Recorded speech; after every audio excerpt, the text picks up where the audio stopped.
Good afternoon, everyone. It's very exciting for me to be here, sharing my work towards the generative design for the Okado 600 series bot. So I've joined Okado at the very beginning of this project, and here you can see a sneak peek of our product. And I joined as FEA Engineer with the goal of performing the topology optimizations of the product together with other components of the design. But let me first start by introducing Okado to you, for those of you who don't know it. Okado is one of the leaders and pioneers in the e-commerce and online retail space. It's born in the UK, but now it has branches in different parts of the world, including the one I work for in Stockholm, Sweden. At the core of Okado's innovation is the Okado Smart Platform. This is a end-to-end online shopping and delivery platform that connects users to customer fulfilling centers. These are huge warehouses spanning one or multiple football fields and dealing with throughput of 3 to 5 large hypermarkets. Inside the warehouses, we have thousands of robots moving on top of a three-dimensional where 100,000 boxes are stored containing grocery and non-grocery items. The bots pick up these boxes and bring them to pickup stations where either robotic arms or human operators put them together for the customer to be delivered to their home. Here you can see some footage from inside our warehouses. The bots move orchestrated by advanced machine learning algorithms. The algorithms make sure that the bots can choose the most optimal path for picking up their orders, and also the bots collide against each other and against the boundaries, the perimeters, and also their workload is homogeneously distributed among them depending on the orders coming in. So they can deal with generally 50 orders in under 5 minutes. So they are very efficient. Okado is a grocery itself in the UK, but has different retail partners around the globe, including here in the US, Kroger, but we have other representatives in Canada, the different places in Europe, Japan, South Korea, Saudi Arabia, Australia. So it's really happening in many places in the world now. But let me start by focusing on the robots. And I'll take you through a journey from the 500 series bot to the 600 series bot, which is the one you see in the picture here. So the 500 series bot was the current product that is our flagship product, currently used in most of the warehouses. You saw it on the footage. It's known for reliability and performance and manufacturing materials. It's built with aluminum steel mostly and traditional. It's a very sturdy and robust machine. And, but while this machine was still under final development, during the last stages, a new idea was arising in the minds of the Okado's engineers. And this was how to make sure that the bot could be as lightweight as possible. So here you can see the 600 series bot. So if we could push down the weight as much as possible, we could catalyze a positive circle, a virtuous circle of benefits. So first of all, faster movements, then lighter batteries, so more efficiency and less energy consumption, cheaper products, because also the whole infrastructure where the bots run onto can be lighter. You can see on the left-hand side our very first prototype. This was put together by a small team of engineers in Stockholm, and I was one of them. you can see it has a structure, a skeleton of carbon fiber tubes, which connect blocks of plastic that performs the actual mechanical functions. Since then, we are now in production phase, and 615, the picture that you see on the right-hand side, is the first bot in production running in some of the warehouses in the UK now already. And we are already releasing in these days 617, and 618, 619 are already planned. So this means that we move with very fast pace, very quick iterations, and this was made possible, first of all, by the use of additive manufacturing. We decided not to use additive only for prototyping, but during all the production phases. So we print more than 50% of the mass of our bots, and of this, around 50% is topology optimized. So to keep up with this fast pace of iterations that additive allows, and by the way, additive also allowed to unlock infinite shapes for geometry, infinite possibilities for design. And this is where the combination of topology optimization and nTop really shines.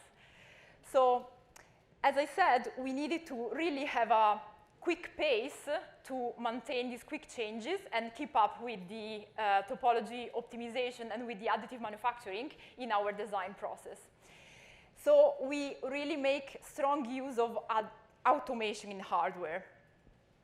So to make this possible, we apply all the software tools that are generally used, as I said, in software, also in hardware. And Okado is, by nature and by birth, a software company, so this was one of the main key in our project for the 600. Here, I'm showing a picture that demonstrates our ways of working. And it has been studied, actually, by MIT. They presented a paper on our ways of working, and also they are presenting it on a conference soon. At the core of our system, at the core of all our project, is Onshape as a CAD tool where the mechanical design is performed. And this is also our single source of truth, meaning that all the information regarding the bot are coming in and they can come out. So everything is stored inside Onshape. So we combine system integration with Slack and Jira for problem tracking. And here you can see the yellow path. The yellow path is how we print internally. So from Onshape, we pre-process directly for printing through Materialize. Then we have some serialization database. And also we have a dashboard where we can track each part, label it, and see how it behaves during the lifetime of the bot. On the other hand, the white path, you can see the manufacturing pack. So we don't only print internally, but also we have some external partners that they print for us, our manufacturing partners. And we share with them a manufacturing pact where all the data from Onshape are directly pushed. And in this way, we can communicate with our suppliers. What else does go into Onshape? Well, we have the mechatronics and electronic side through ePlan and Altium. We have integration with those as well. And most importantly for us, we have integration with nTop for topology optimization and ANSYS for simulations. So here is a deep dive into our Onshape nTop ANSYS workflow. So we start from a simplified model in Onshape, and this simplified model that has been simplified for simulation is directly generated automatically from the real model of the bot. So this was made possible through feature scripts, scripting, and a robust architecture. So once this simplified model is ready, it's imported in ANSYS, and a set of simulations for the basic load cases of the bot are run. And in particular, we can run everything through scripts. So we use Python scripts to run the simulations and to run all the load cases. And what we end up with,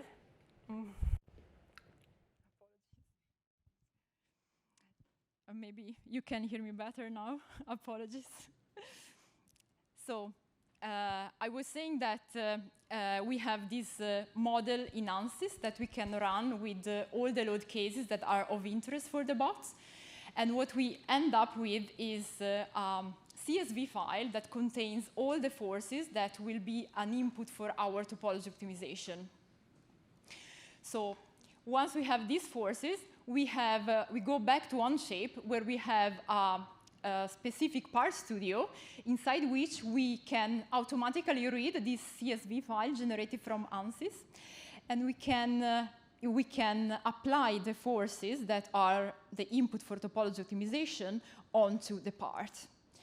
Also, we prepare the part before topology optimization by adding non-design volumes, which are the parts where the algorithm is not allowed to remove material from.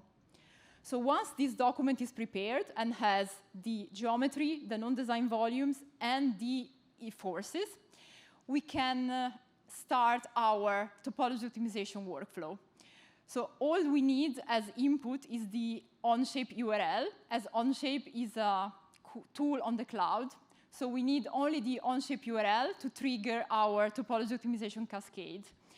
For each part, we generally produce from 50 to 100 topology optimization options. And we do this by changing parameters such as volume fraction, thresholds, and boundary penalty in nTop. And we track how weight savings, maximum stress, and maximum displacements varies. Everything is run headless with a single nTop notebook without the need of open it with the GUI. We run it by Python scripts. And everything is run under the hood. And what we see in the end is a Pareto front. The Pareto front contains a series of points which give us the compromise between weight savings and maximum stress or displacement that the part can handle. And the engineer will pick the final choice. Right now, we are also working on automating this last passage, or at least reducing the number of options as much as possible.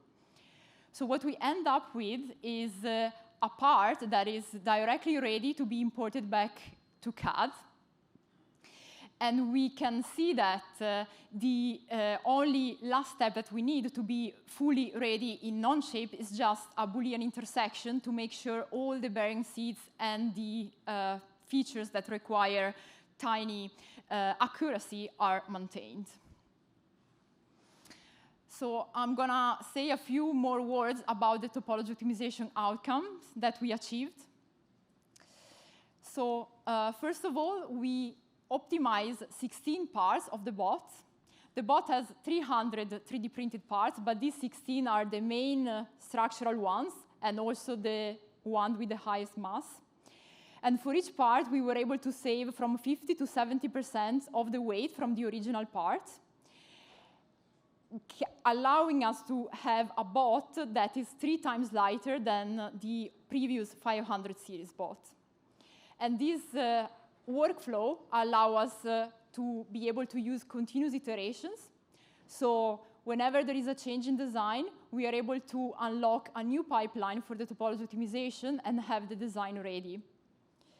So everything is robust enough so that it doesn't need manual interface. And this brings me to my last slide. So why did we choose nTop? So nTop is great because it's fully automatable, and we can use a single workflow for all the parts that we need to optimize with a single nTop notebook, thanks to nTop Automate. We have the single notebook, fully reusable, and without the need of a GUI interface. Also, the user feels in control. Compared to other tools that we tried before, we were able to really feel that we are in control. It's not a black box. It's not that the engineer just gets an output and doesn't know what happened behind, but it really has the feeling of being able to access the settings and understand what is going on. And lastly, one of probably the most important features is that we can get directly a CAD body as an output. There is no need of manual manipulation of the top-opt outcome, as in other tools where we get maybe a mesh, and there are always need of smoothing and polishment from the user. In this case, we are getting directly a CAD body in the form of a step or a parasolid, and so the geometry is directly ready for use. So this brings to the end of my presentation. I thank everyone for listening, and especially I'm going to thank nTop for being such a cool tool that allows us to create our fantastic 600 series bot. Thanks a lot.